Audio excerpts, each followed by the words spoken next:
Welcome, everyone. I am thrilled to be sitting here with Baba Brinkman, who is probably, I believe he is the only peer-reviewed rapper in the world. He was actually someone who created the Rap Guide to Religion, which was a fantastic show that I got to see off Broadway a few weeks ago. And I'm thrilled to be sitting here talking with him about this new project that he's created, the Rap Guide to Religion. So, Baba, thank you for taking some time to be able to talk this afternoon. Well, my pleasure. Thanks for reaching out.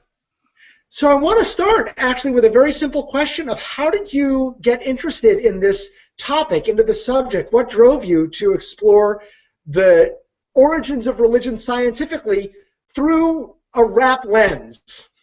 Well, I was interested in evolution just as a concept and as a scientific discipline, and I was commissioned by an evolutionary biologist to write a show which was called the Rap Guide to Evolution, kind of a precursor to the Rap Guide to Religion, and in it I was supposed to talk about Darwin's legacy for the modern world. And so I have a segment in the show where I talk about evolutionary psychology and how evolutionary theory can help us understand human behavior. And I chose one segment for that show, which was about sort of gangster rap and threat deterrent displays and how people can express aggressive behavior as an environmentally contingent strategy for dealing with dangerous environments. So I sort of use gangster rap as an example of that. But when I was researching evolutionary psychology, for the Rap Guide to Evolution, I came across all this material on the evolution of religious behavior, and I was sort of tempted to use that as an example because I found it really fascinating. But at the time, I sort of thought the gangster rap would work better. So I sort of set aside this really interesting research on evolution of religion, thinking one day I will write a show that explores this stuff in the detail that it deserves, but not yet. And that was about 5 years ago. And it took me that long to come back around to it. And you know, I have a comparative literature background, and I kind of appreciate the sort of snake eating its tail aspect of the modern rejection of evolutionary science is mostly coming from religion, and evolution, ironically, can tell us about where religion comes from, and thus where the rejection of evolution comes from. So there's a sort of meta quality to this dialogue that I found would be fun to play with as a writer and as a playwright. That's really interesting, and the idea of religion potentially harming science, and then science actually doing something to religion in that kind of way. I'm curious, are there ways, or are there places where you see there's some connection? Was there something that struck you or surprised you about the interaction of religion and science when you were doing this work? Well, I guess I think a lot of the feelings that people have traditionally gotten from religion, from talking to and meeting scientists, I'm discovering that a lot of those feelings are evoked by science now for a lot of people. And you know, there's a common accusation by religious people who say to atheists and people who are secular that, you've turned science into a religion. And I've actually had someone criticize my show at the Edinburgh Fringe Festival saying I make the mistake of turning science into a religion. And, it may have been a mistake, but it was done deliberately, which is just to explore the ways in which the awe and the grandeur of sort of these feelings of transcendence and being part of something massive and majestic, that those feelings that have traditionally been evoked by religion, that science is equally capable of evoking them by showing us our place in the universe and our place in the evolutionary origins of life on Earth. And turning science into a religion is, that's a mistake if you turn science into an article of faith, but it's not a mistake if you turn science into a source of awe and grandeur and transcendence. So in the second sense, I really did want to show people how science can be a religion for those of us who don't have a background or a faith in traditional religions. It's interesting when you talk about awe and the awe that science creates. One of my favorite writers is a guy named Rabbi Abraham Joshua Heschel, who talks about that actually awe is the root of religion rather than creed or belief or even action. The root of all religious experience is the ability to look out at the world and just go, Wow, that is unbelievable that we're living in this place right now. I can't even get my mind around it.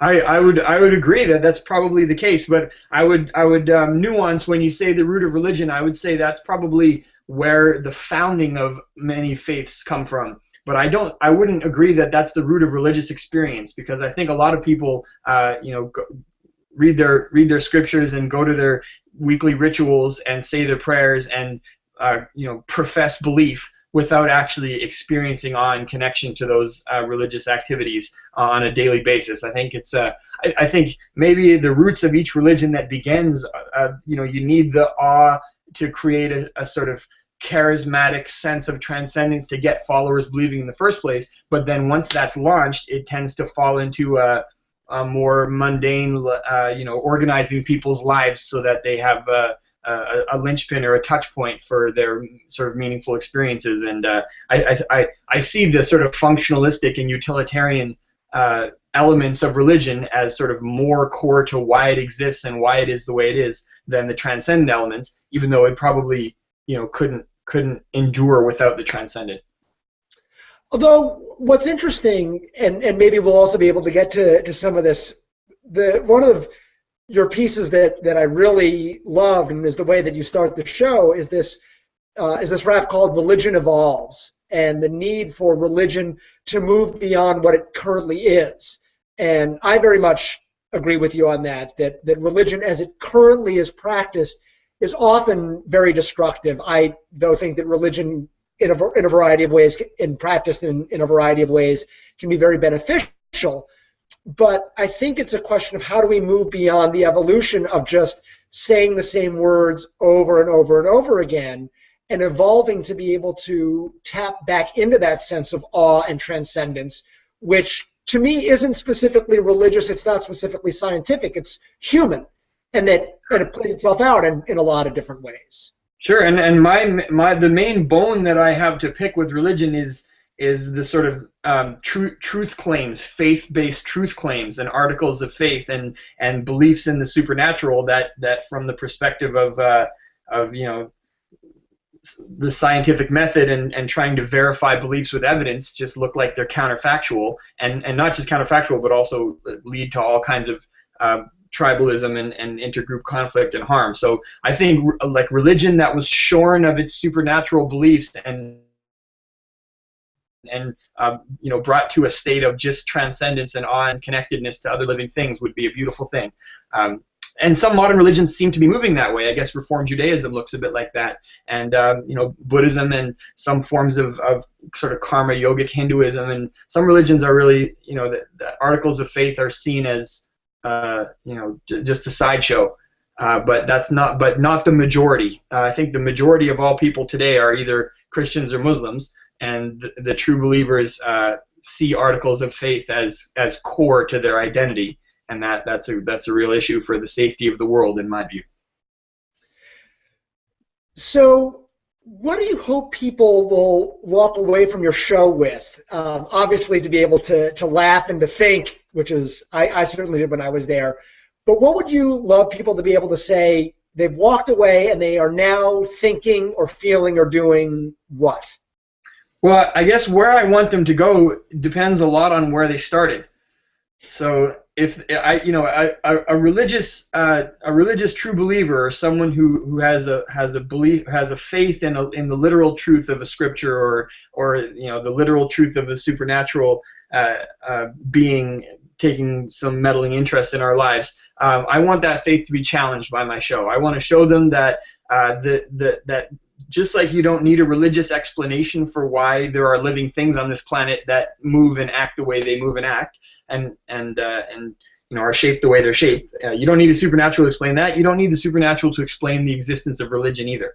And that's that for even for people who say they accept evolution, they'll often still go, yeah, but I have a relationship with the supernatural that doesn't preclude religion existing. And I want to challenge people to think about how a relationship with the supernatural could be a feeling that we've evolved to have for an adaptive reason, and that in a way that undermines faith. It undermines the literal basis of faith, but it does. I don't think it undermines a lot of the feelings and effects and what many would think are the important parts of religion. So I definitely want to challenge faith, but on the other hand, atheists who come to the show are often hostile to religion, and my goal is also to show them how adaptive it has been. And a lot of atheists go around saying like religion is just a delusion based on ignorance and fear. And I really just think that's an inaccurate description of it. It's something that we've evolved. It's a technology, like a mental technology that has evolved culturally and genetically to help us solve problems in our ancestral environments. Doesn't always solve the same problems in modern environments, but once you recognize its adaptive value, even an atheist can celebrate religion like an atheist can celebrate the design of a bird's wing or the sleekness of the way a fish moves through the water. Now, if you're appreciating the swiftness of the fish moving through the water, and the fish happens to be a great white that's coming to kill you, that appreciation can be, aesthetic without you wanting to be stupid about it. And I think we can take that analogy to religion as well. You can appreciate it without giving in to all its demands. But I think it'll be helpful to build a rapport among believers and non-believers to have that appreciation, at least of the adaptive history and value of religion. It's interesting. There's a difference between religion and God that's also, I think, an important distinction to be made, that God is a whole other discussion and very, very complicated. One of my favorite lines, someone said, is all theology is really autobiography. What we say about God actually has to say it says much more about us than it says anything about God. Mm-hmm. But religion is inherently a human creation. I view religion as humanity's attempts to understand and develop a relationship with God, experience God. I think there's I love or various gods, or ancestors, or spirits, or demons, or wood nymphs, or centaurs, or I think the idea of a unified single God is a relative anachronism, right? It's only a few thousand years old, and if you go to our species had thousands of cultures 5,000 years ago, and none of them would have known what you were talking about when you said God. They would have all said, "Oh, which God do you mean?" Absolutely. Although the flip side, and again, I think this comes back from our evolutionary history, but there are a lot of universals across cultures. And one wonderful example is that the idea of the golden rule, treat others as you would want to be treated, or don't do to others what you would not want to have done to you. Yeah. That undergirds every single religious tradition, because that was critically important in our evolutionary history. So you don't need necessarily God to be able to say, "Don't be a jerk." But religion. The devil's in the details. If you read the fine print, the definition of others can be highly malleable, and do unto others in many religious traditions, by my reading, only means others of the tribe, and people outside the tribe, you can do what you want to them. And I think the Hebrew Torah has some pretty nasty examples of what's permissible to do to outside the tribe that would never be accepted inside the tribe. Yes, although there's a great book called The Evolution of God by Robert Wright, that I think part of where humanity is going is an expansion of who the other is. I think that religion does evolve and continues to evolve and should continue to evolve, particularly to be able to expand that sense of who is the other in that kind of way. Absolutely, yeah. And I think where religion, at least where I come down, where religion is very helpful is that it allows us to be able to give a particular language to talk about a lot of complicated questions. And nobody speaks language. Someone speaks English or French or German or Chinese, but we all need language to be able to communicate. Similarly, we all have a desire to feel a sense of awe. We all have a sense of morality. We all have a sense of a desire to be part of a community, in a particular community there. And so how that community plays itself out is going to vary from place to place, but that desire to feel awe and connection is deeply ingrained in what it means to be human. Can I ask you, I haven't actually read The Evolution of God, but I've read reviews of it and synopses of it. So do you agree with his argument? Do you believe in Robert Wright's God? I think he kind of argues that God can be seen as a sort of like almost like a moral mathematics that people are moving towards. And as we expand the logic of reciprocal altruism and cooperation to larger and larger spheres, that religion can be seen as tracing this idea of God, which is really just the sum of a sort of moral, like a moral grounding that life plays out against and is shown in progress, but actually maybe something that exists outside of anything we've experienced or discovered so far because of well, the logic of reciprocal altruism in a way. Do you think that's a good description or concept of God that he puts forward? I like it a lot. And it fits into a larger theology that I buy into called process theology. That is the idea that everything is changing, everything is evolving, and including our experiences of God. And so with a recognition that God and our experience of God may be different things, but the idea of the process of understanding and growing and becoming more compassionate is something that I very much buy into. And the idea of, for example, process theology, I don't believe that God heals. I do believe that I experience God in the healing process. So I believe that we need the best medical treatment we can find, but I also believe that when you are compassionately there with another person, for me, I experience God's presence in that moment. Sure. So, well, I'm curious as to how that theology sits with you. I agree that healing exists and is good, and I believe that compassion exists and is good, and I have no problem if you want to call those things God. That's, well, you know, and as you talk about too, I remember one of the songs in there is the challenge of being able to express gratitude if there's no one to receive that sense of thanks. Yeah. And on some level, I think even just the process of giving thanks, even if we don't know who we're giving it to, the attitude of gratitude is inherently a positive thing for humanity, and religion gives us some language to be able to do that. But the process of just giving thanks is a good in and of itself. Yeah, I guess in that song I was sort of trying to explore the tension of, I totally agree with you that being in a space of gratitude makes for a better life, and makes you a better person and sort of enriches all of your social interactions. But that doesn't work if you're only being grateful to individuals. It has to be a sort of general aura of gratitude that you put out there, but it conflicts with logic for me anyway. It creates this tension of who am I thanking and what, and it feels weird to thank nobody, and I don't think there's anyone listening, so this feels silly kind of thing, you know, like talking to yourself. Sure. Although there's a lot of great research that talks about even just doing the gratitude is a positive there. So, well, I do keep a journal, so you know, it like talking to nobody is, it's a, you know, that's a foundation of literature in a way. Right. Well, and actually, the Hebrew word to pray it's a reflexive verb. It's lahith palel, which really means to judge or examine yourself. So even to be able to do things for ourselves is a way of being able to express longings and thanks and gratitude. So I want to thank you for taking some time to be able to talk, and I appreciate the insight that you're doing. And as we come to an end, I would love, if you would, to be able to do just a little excerpt of the first song from the Rap Guide to Religion of Religion Evolves. All right, no worries, I can do that. So I'm gonna drop the beat here. I'm on my way to the show a little later tonight. I got to leave in like an hour to go perform this off Broadway, so I'll give you guys a little sneak preview.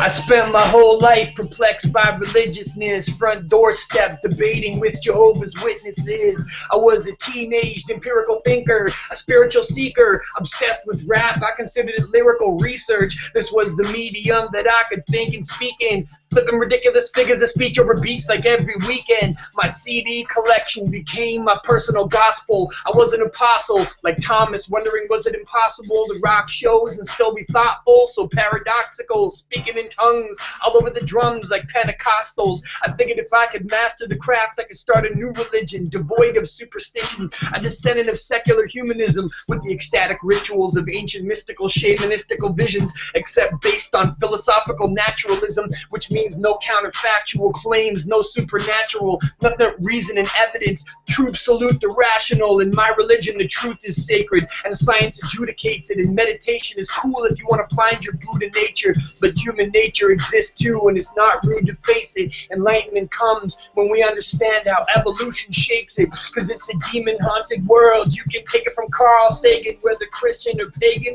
religion evolves, whether it benefits one of us or whether it benefits all. Adaptive problems are gonna get solved. Religion evolves. The bigger the scale of a society, the bigger the gods. People get along when someone's watching them. Religion evolves. We'll send a rocket on a manned mission to Mars. If the holy wars don't kill us first, let's hope religion evolves.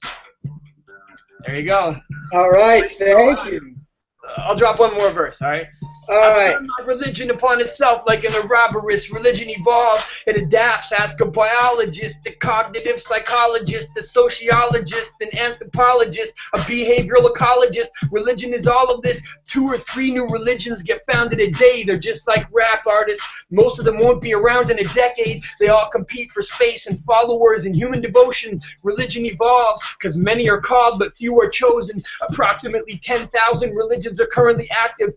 Forgive me if I don't ask which exact version you practice. Chances are, flip of a coin is probably Abrahamic. Half the planet is either Christian or Jewish or Islamic. We can track the demographics, study the epidemiology, but human beings have been religious since before the Holocene, 12,000 years ago. Agricultural revolution. Prior to that, most of our significant evolution, small-scale societies surviving in the Pleistocene had a strong incentive to unite like a hive of bees. Religion is a device for binding people tribally, and if you're in my tribal, then I'll die for you. You'll die for me, because it's a demon-haunted world. You can take it from Carl Sagan, whether Christian or pagan. Religion evolves, whether it benefits one of us or whether it benefits all. Adaptive problems are gonna get solved. Religion evolves. The bigger the scale of the society, the bigger the gods. People get along when someone's watching them. Religion evolves. We'll send a rocket on a manned mission to Mars. If the holy wars don't kill us first, let's hope religion evolves. There you have it, the opening of the show.